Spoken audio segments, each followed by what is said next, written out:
Bismillah ar-Rahman ar-Rahim. Welcome again, guys. Welcome to another video lecture by Biology. Today in this video lecture, we are going to talk about initiation. Okay.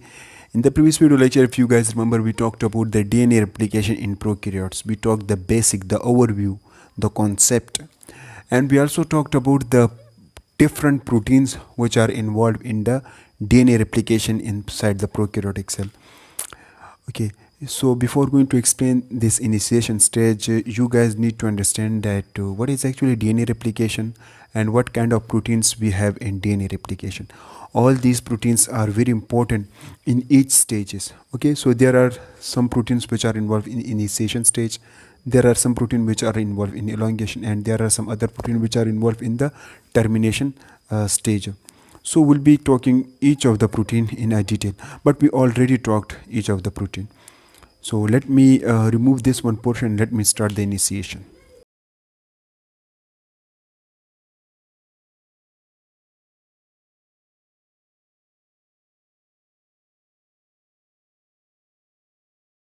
Let me write initiation. Initiation.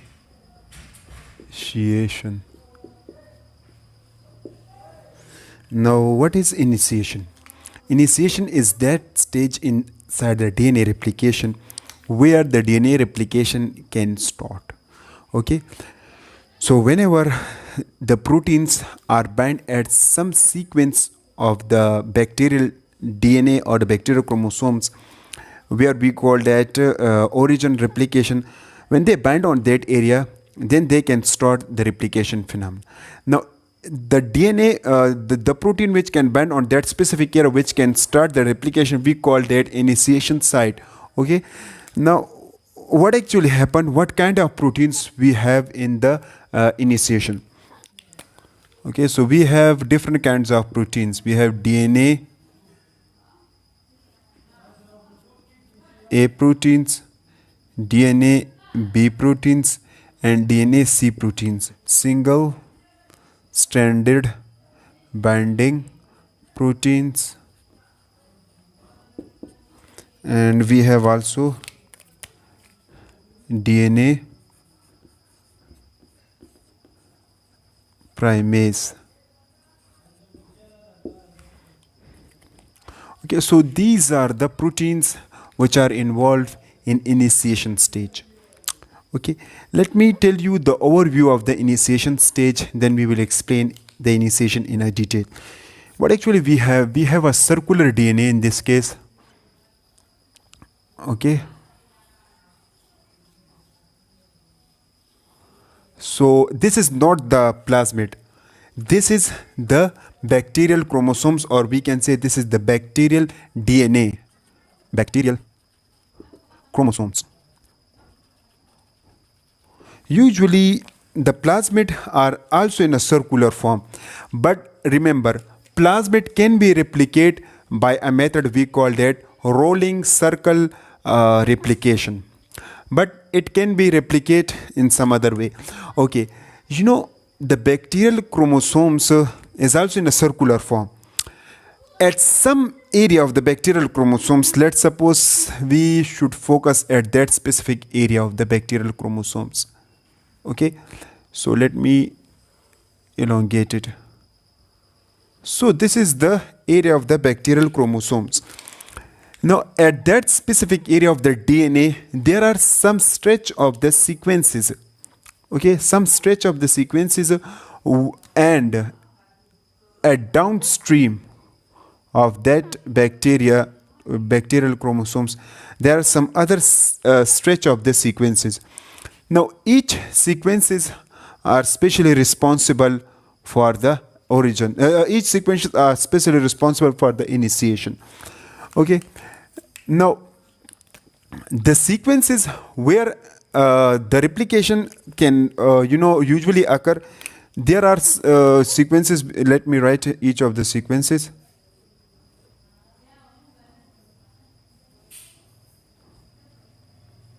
Now remember, there are some stretch of the sequences at the upstream. Now this area is called origin of replication. Origin of replication, or we can write it ORC. This is also known as initiation recognition sequences. Okay, let me write in a short form. Initiation recognition sequences. These initiation recognition sequences are actually the 9 base pair sequences. They contain 4 consecutive 9 base pair sequences. 1, this is the 2, this is the 3. Usually they contain 3 9 base pair consecutive sequences.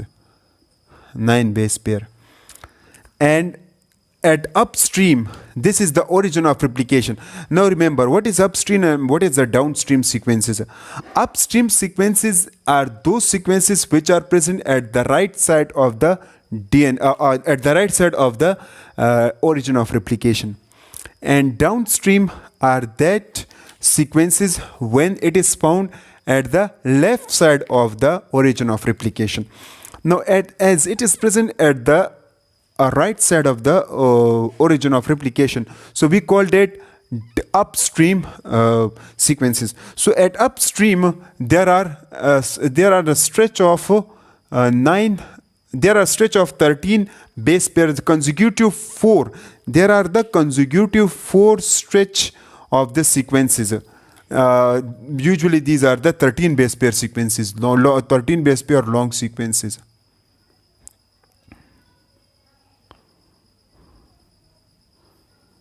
One, two, three, 4. Okay, so let me highlight each of the sequences. These are the 13 base pair sequences.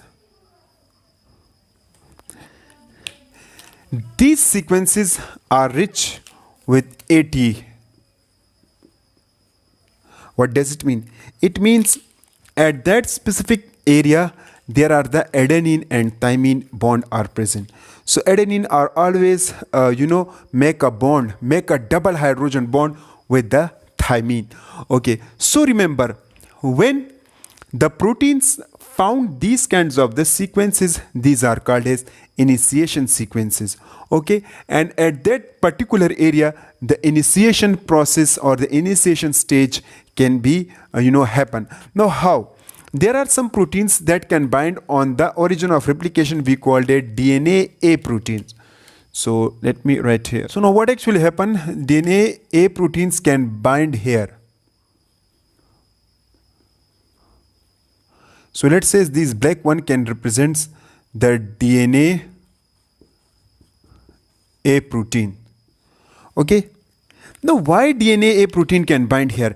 Because these areas are also called as DNA A boxes.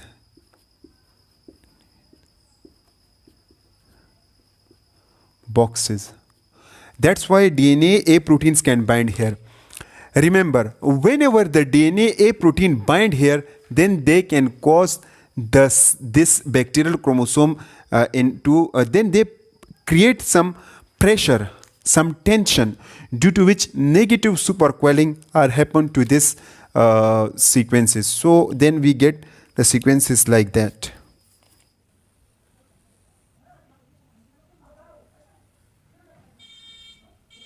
Okay, so then we get structure like that. This is actually negative supercoiling. Negative supercoiling.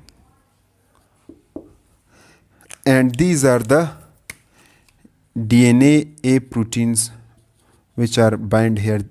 It almost 40 DNA proteins are binded here. 40 DNA A proteins can bind at that particular area, which we call it DNA A boxes.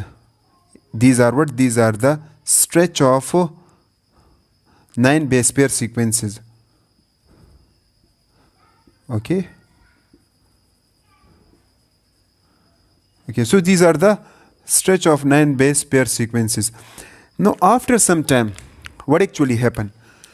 To release that tension, to avoid that tension, there are some other protein we call it DNA B proteins. So as these are what? These are the upstream area. Let's suppose, let me draw here the upstream area. So let's suppose these are the upstream area. So at upstream area, we already talked that there are the 13 base pair sequences.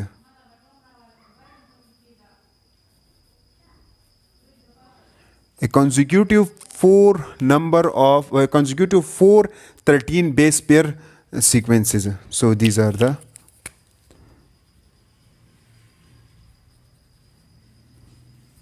13. Okay. At that sequences, at the upstream, there are another protein bind, we call that DNA B protein. So these are what? These are the DNA B protein. DNA B protein has the hexameric structure. So how it will be look like? It will be look like in this form.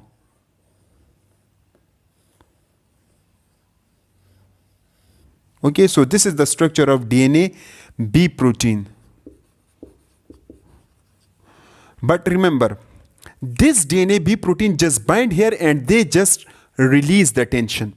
So after that, the tension will be released. Okay, I will draw it later. Now, once the tension is released, then this DNA B protein is acting like a helicase. But remember, this DNA B protein cannot, melt the DNA alone. They can make a complex with another DNA protein, we call it DNA C protein. So DNA C protein can bind here.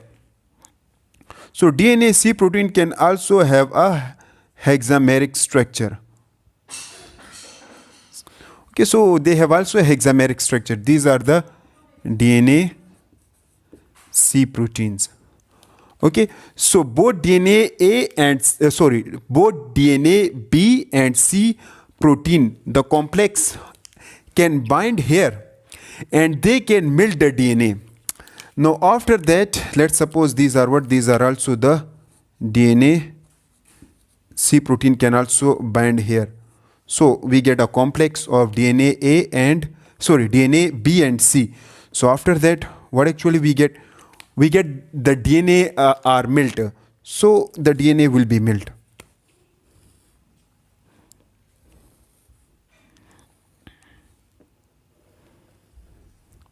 Okay, now what actually happen? This is the melting of the DNA. Melting of a DNA doesn't mean that DNA will be degraded. Now melting of DNA means that the DNA strand is now relaxed.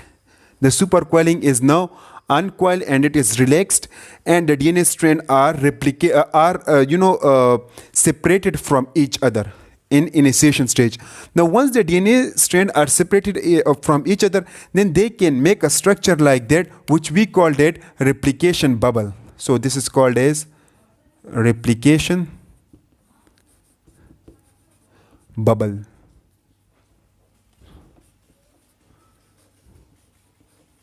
So it will be look like in a bubble form.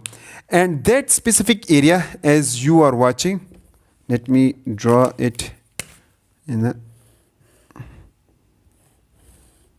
that specific area as you are watching, we call that what? We call that replication fork. So RF means replication fork.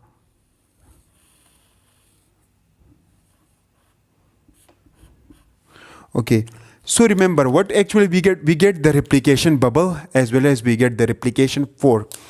How we get that? We get that by the DNA B and C complex protein.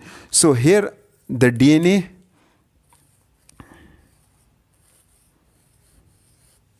B as well as DNA C complex are bound here, and then the DNA B protein can proceed in that way direction. Remember, whenever the this complex can proceed in this way direction, then a new strand is formed. Okay, because this complex can also act as a DNA polymerase. Okay, now then they just not involved in the adding the nucleotides.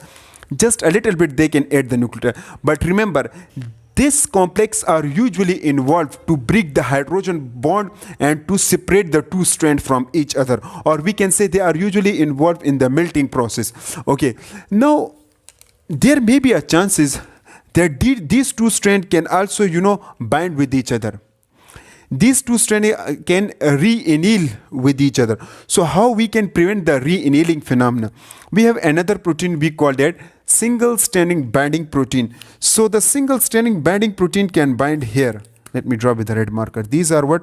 These are the single stranding binding proteins. So a lot of single stranding binding proteins can bind here, and they can prevent the two strand from re-annealing. Now, after that, what actually happen? The DNA primase can activate it. DNA primase are that protein that can usually synthesize the DNA primer. They are usually involved to synthesize, RNA primer. Now, once we get the RNA primer, then they can bind this RNA primer with this replication bubble. Okay. So let me once again draw here. So after that, again, let's suppose this is what? This is the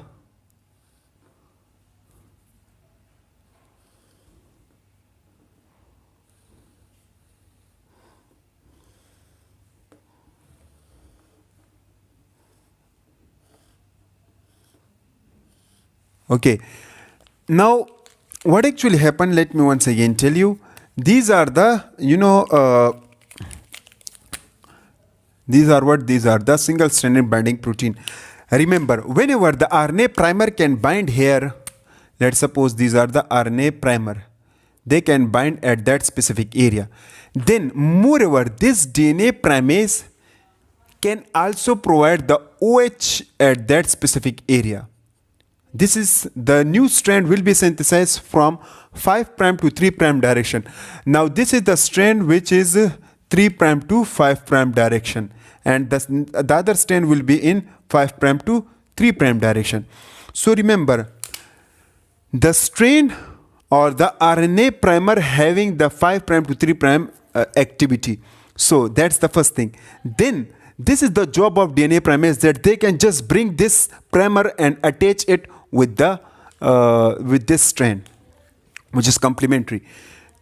And then we have another protein we call it DNA polymerase 3. DNA polymerase 3 proteins. What are the job of DNA polymerase 3 protein? Whenever they found this OH free hydroxyl group, then the DNA polymerase 3 protein can bind here, and they can start the elongation process. Okay, so remember, DNA polymerase can start the elongation at that point whenever they find the primers. So they just need primer. These primer, remember, these are not the DNA primer. These are not the DNA nucleotide. These are actually the RNA nucleotide. So they just need this primer. Without primer, this DNA polymerase 3 cannot start their process. That's very important point, you should note it. So DNA polymerase need the primer to start the elongation process, and then we have the elongation process. Okay. Moreover, this RNA primer is also formed by the we call that primosomes. Primosome.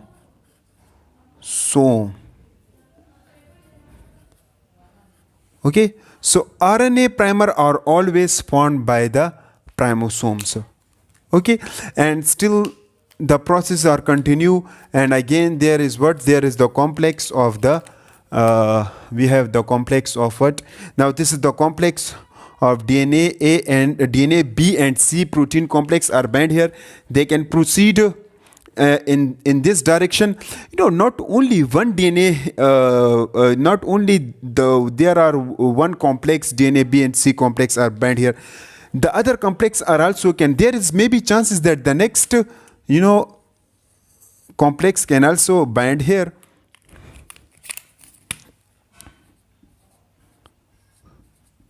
So the complex can also bind. So the complex is bind here at that position as well as at that position.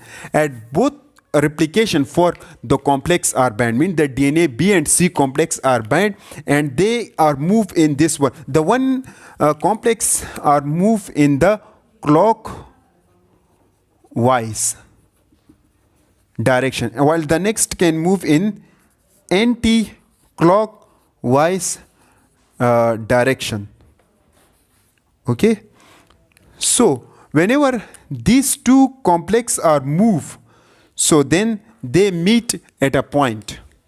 Okay, and finally what actually happened, the two strands are separated, not separated, the two strands are just formed in this way.